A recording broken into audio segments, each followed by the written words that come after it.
अरुंधती फराळाचे पदार्थ आणि भरपूर नवीन कपडे बांधून सुनेच्या म्हणजे राधिकाच्या आईकडे दरवर्षी पाठवायच्या.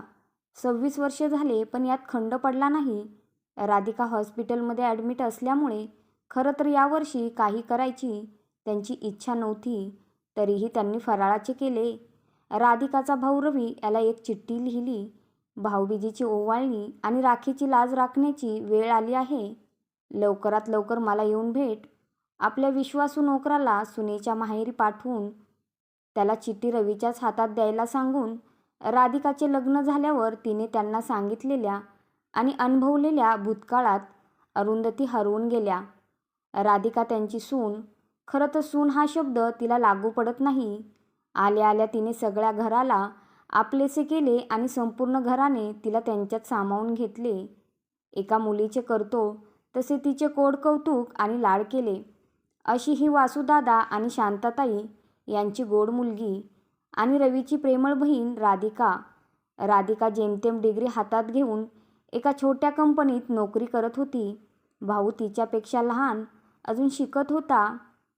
आई वडील दोघेही लोकांच्या शेतात मजुरी करायचे. ती सुद्धा सुट्टीच्या दिवशी आईबरोबर शेतावर जायची. खरं तर आई तिला मुद्दाम सोबत घेऊन जायची. राधिका नक्षत्रासारखी दिसायला सुंदर होती.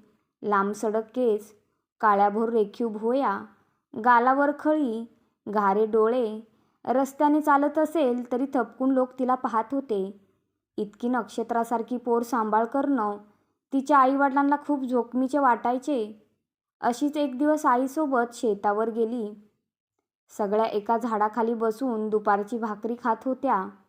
तेवढ्यात शेताचे मालक सदाकाका आणि त्यांच्यासोबत एक तरुण येताना दिसला.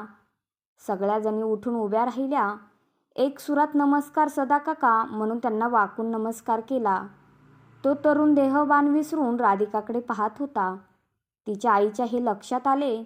राधिका, चल बेटा कामाला लागूया, असे म्हणून त्या आपल्या लेकीला बाजूला घेऊन कामाला लागल्या.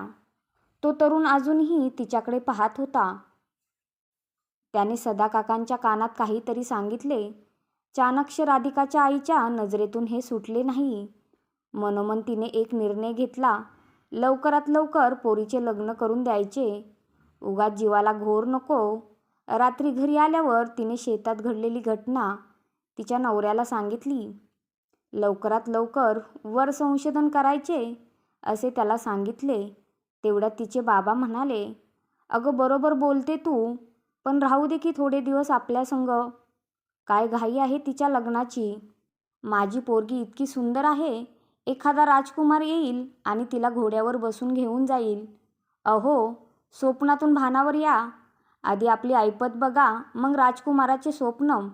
शांते, आपली परिस्थिती जराशी बरी असती तर खरंच एखादं चांगलं स्थळ आपल्या राधिकाला सांगून आलं असतं.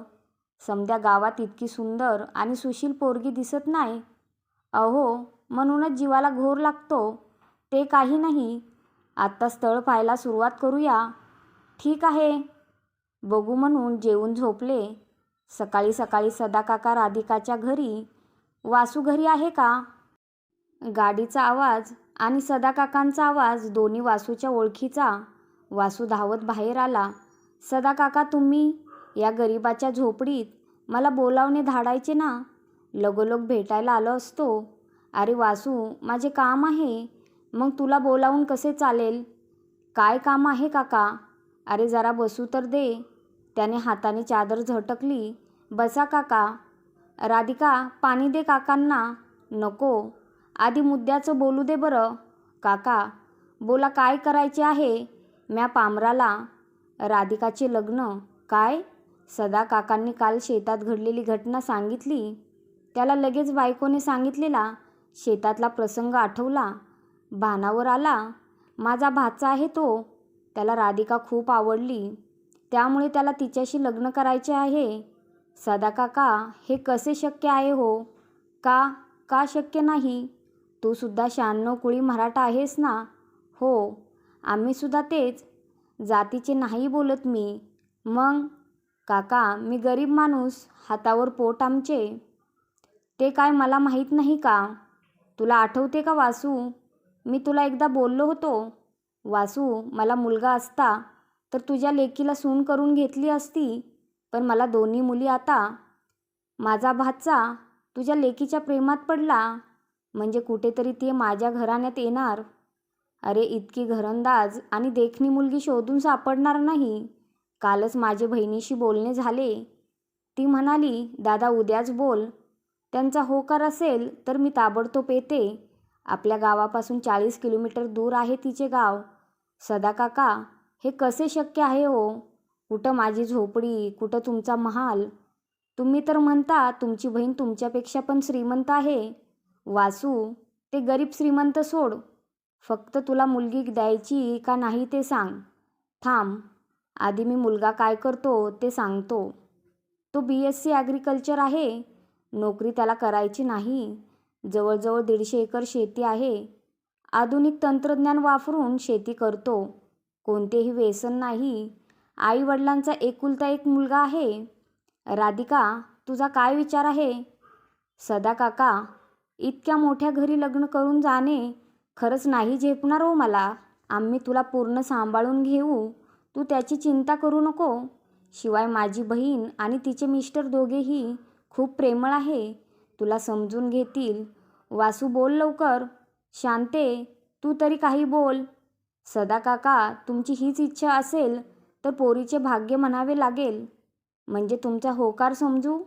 वासू उठून सदाकाकांच्या पाया पडला. मग राधिकाची आई आणि राधिकासुद्धा. सदाकाका उठून उभे राहिले. गाडीजवळ जाऊन गाडीच्या मागे उभे असलेल्या आपल्या भाच्याला बोलावले. चला, मंडळी नाही बोलतात तुमच्याशी लग्न करायला. सुहासचा चेहरा एकदम पडला. मामा चल, असे म्हणून तो गाडीचा दरवाजा उघडणार. सदाकाका गाडीचा दरवाजा बंद करत म्हणाले, मग कधी चढायचे भोवल्यावर? मामा, हो. त्यांनी होकार दिला. आईला आजच बोलावून घेतो. उद्या बोलणी करून टाकू. चल वासूच्या घरी जाऊ. त्याला बघू दे, त्याचा होणारा जावई. राधिकाने सुद्धा तुला नीट पाहिले नसेल ना. बघून घ्या एकमेकांना. दुसऱ्या दिवशी आम्ही सगळे मुलगी बघायला गेलो. पाहता क्षणी पोर डोळ्यात बसली. चॉईस आहे पोराला. इकडच्या तिकडच्या गप्पा झाल्या. अरुंधती म्हणाली, वासूदादा, आता मुद्द्याचे बोलूया. किती घाबरले होते सगळे. वासूदादा, मला अगदी खरं खरं सांगा. जर तुम्ही दुसरीकडे कुठे मुलीचे लग्न ठरवले असते तर नेमके लग्न कसे लावले असते? वासू गोंधळून गेला. त्याला काय उत्तर द्यावे सुचत नव्हते. ताईसाहेब, तुम्ही काय म्हणता मला नाही समजले. अहो सोपं आहे. मला म्हणायचे आहे, जर दुसरीकडे कुठे लग्न ठरवले असते तर मुलाचे कपडे, मुलीचे कपडे, दागिने हे कसे केले असते? असं होय. सांगतो ताई, मुलाचे कपडे आम्ही घेतो, मुलीचे कपडे मुलाकडचे घेतात. बरं, मग साधारण किती आणि किती रुपयापर्यंत ड्रेस घेता? 2 ड्रेस घेतो. एक साखरपुड्याला, दुसरा लग्नाला. 1,000-1,200ला, दुसरा अजून जरा स्वस्त. बूट, एक अंगठी, बाकीच्या छोट्या वस्तू असतातच आणि कन्यादानाचे 5 भांडे. बरं, मुलाकडचे कितीची साडी घेतात? तेवढ्याच किमतीत मुलाच्या ड्रेसला शोभेल अशी आणि डोरलं करतात. ठरले तर मग आम्ही राधिकाला अशी स्वस्त साडी घेणार. तुम्ही तसेच कपडे मुलाला घ्या. तुमच्या दारात मंडप टाका. मी, माझे मिस्टर, नवरा मुलगा, माझा भाऊ म्हणजे तुमचे सदाकाका, त्यांची बायको आणि त्यांच्या 2 मुली आणि जावई, आम्ही इतके लोक लग्नाला येऊ. तुमच्या मुलीची वरात तुमच्या घरून निघणार. आम्हाला काही कपडा लत्ता घ्यायचा नाही. लग्नाला आम्ही सुद्धा साधेच कपडे घालू. तुमच्या मंडपात शोभेल असेच. तुमच्याकडून लग्नाला ज्याला बोलवायचे त्याला बोलवा. हवे तर अर्धा खर्च करू. नाही ताईसाहेब, मी लग्न करून देतो. ठीक आहे वासूदादा. दुसऱ्या दिवशी आमच्याकडे रिसेप्शन असेल तेव्हा तुम्ही मात्र तिकडे सर्वांनी यायचं. सगळे शांत झाले. शांतताभंग करत तिचा भाऊ म्हणाला, आमच्याकडे कुठे भारी कपडे असणार तुमच्याकडे कार्यक्रमाला यायला? सगळे स्तब्ध झाले. अरे कपडे आम्ही पाठवू, तू नको काळजी करू. थोडं थांबून म्हणाला, ताई, मी तुला दरवर्षी 11 रुपये ओवाळणी देतो भाऊबीजेला. इतक्या मोठ्या घरी तू जाणार, माझ्या 11 रुपयाची किंमत काहीच नाही राहणार ग. अरुंधती, राधिकाच्या सासूबाई त्यांच्याजवळ गेल्या. रवी, अरे ओवाळणी ही ओवाळणी असते, त्यात पैशाचे मोल नाही होऊ शकत बाळा. मी तुला सांगते, तू दरवर्षी तुझ्या ताईला 11 रुपयेच ओवाळणी द्यायची. तू कितीही मोठा झाला, श्रीमंत झाला तरीही ह्या 11 रुपयाचे मोल अनमोल आहे. पण हो, जेव्हा जेव्हा तिला तुझ्या मदतीची गरज असेल तेव्हा तू तिच्या पाठीशी खंबीर उभा राहा. तुझ्याकडून ही ओवाळणी मात्र कायम दे. हो, मी कायम माझ्या ताईसोबत असेन, असे म्हणून त्याने राधिकाला मिठी मारली. अरुंधती भानावर आल्या. माणूस डब्बा घेऊन पोचला असेल. रवी आजच यायला हवा भेटायला. तसा मधून येतोच, पण आता त्यालाही त्याचा संसार आहे. राधिकाला रवीने किडनी द्यावी ही माझी इच्छा पूर्ण होणार का? पैसा आहे, पण किडनी दाता मिळत नाही. मिळाला तर किडनी मॅच होत नाही. देवा, माझ्या सुनेला लवकर किडनी दाता मिळू दे. तेवढ्यात रवीदादा दारात. अरुंधती काकू, तुमचा निरोप मिळाला. लगोलग आलो. रवी, मी कशाला इतक्या तातडीने बोलावले काही समजले का तुला? हो. काय ठरवले तू? काकू, मी माझ्या ताईला माझी एक किडनी देणार. देव करो आणि माझी किडनी तिला मॅच हो. नक्की होणार. रवी, मी सगळी माहिती काढली. एका किडनीने तू तुझे आयुष्य नेहमीप्रमाणे जगू शकतो. काकू, हे मला माहीत आहे, पण खरं सांगू हिंमत होत नव्हती. काल तुमची चिठ्ठी वाचली.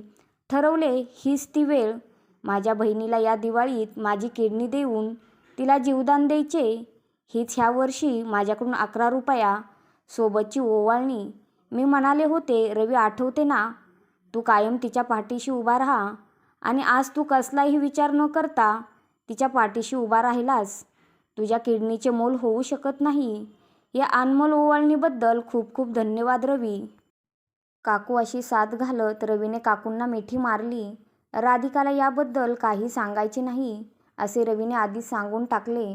4 दिवसात सगळ्या टेस्ट करून आज राधिकाच्या किडनी ट्रान्सप्लांटचे ऑपरेशन होते.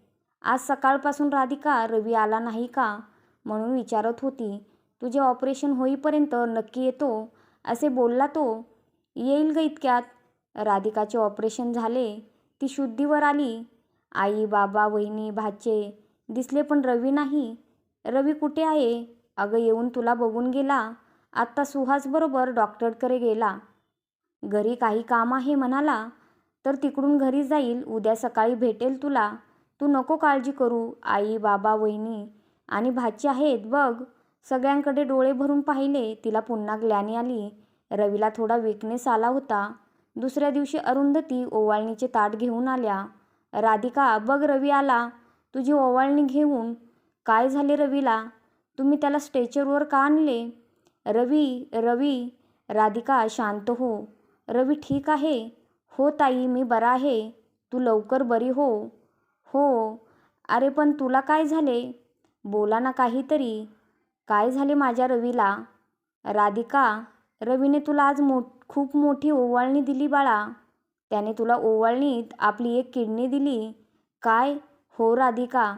अरुंधती राधिका जवळ गेल्या. तिच्या डोक्यावरून हात फिरवला. राधिका, बघ रवीने तुझ्या राखीची आणि भाऊबीज दोन्हीची लाज राखली. कोण म्हणते रवी गरीब आहे? त्याचा एवढा श्रीमंत भाऊ नाही राधिका. बघ किती मोठे गिफ्ट दिले तुला. आज रवीमुळे तुला जीवदान मिळाले. रवी, तुझ्या या ओवाळणीची परतफेड होऊ शकत नाही रे. राधिका रवीकडे अभिमानाने पाहत होती. आपल्या गरीब भावाचा तिला सार्थ अभिमान वाटला. त्याने उशीखाली हात घातला. 11 रुपये अरुंधती घेऊन आलेल्या ताटात टाकले. राधिका साश्रू नयनांनी आपल्या मनाने श्रीमंत असलेल्या भावाला मनोमन ओवळत होती. दोन्ही भाचे आपल्या माला जीवनदान दिलेल्या मामाकडे डोळे भरून पाहत होते. सुहास आणि त्याचे बाबा दोन्ही हात जोडून रवीपुढे उभे होते. या कथेच्या लेखिका सौ प्रभा कृष्णा निपाने, कल्याण.